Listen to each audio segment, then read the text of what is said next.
We are still 1 month out from Valentine's Day, but the FBI tells us scammers are already trying to hit their victims with Cupid's arrow. They're called romance scams. And I talked earlier today with FBI Supervisory Special Agent Jonathan Holmes.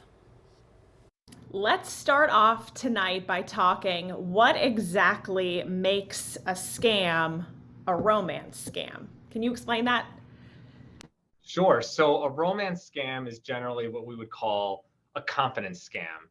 That's where somebody in your life, a friend, a relative, a romantic partner, takes you into their confidence. And by being within that confidence, they're going to ask you to do certain things, like maybe send money to them, receive money on their behalf, maybe receive some high value items on their behalf.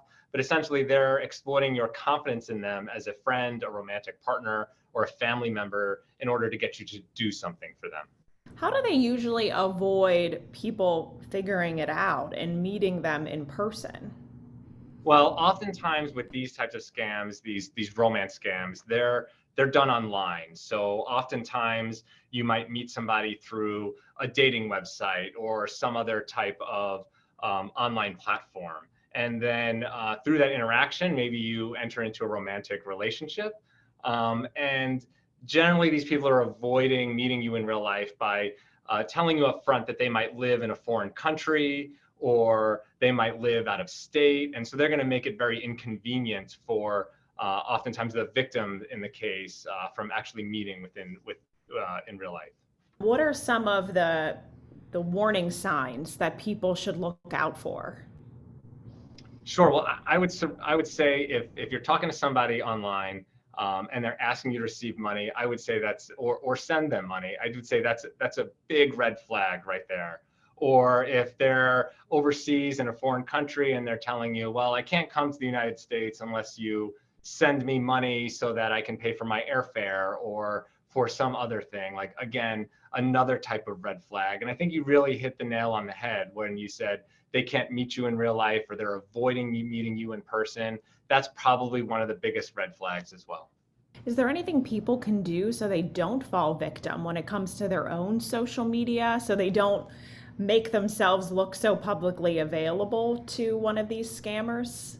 I would just say you should exercise the same caution with individuals as you would in real life. So if the person you're talking to seems too good to be true and they can't meet you in person, I think that's something that you should be very cautious of. And so I would generally avoid people in that scenario. Say you have found yourself victimized and you've realized, what happens next? What are the best steps for you to take to get yourself out of the situation?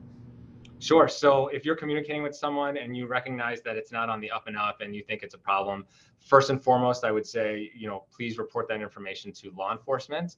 There's a real easy way to report that information online by going to the website ic3.gov. That's the letter I, the letter C, the number 3.gov. And secondly, to stop communicating with these individuals. You're not going to get any money back if you've sent them money.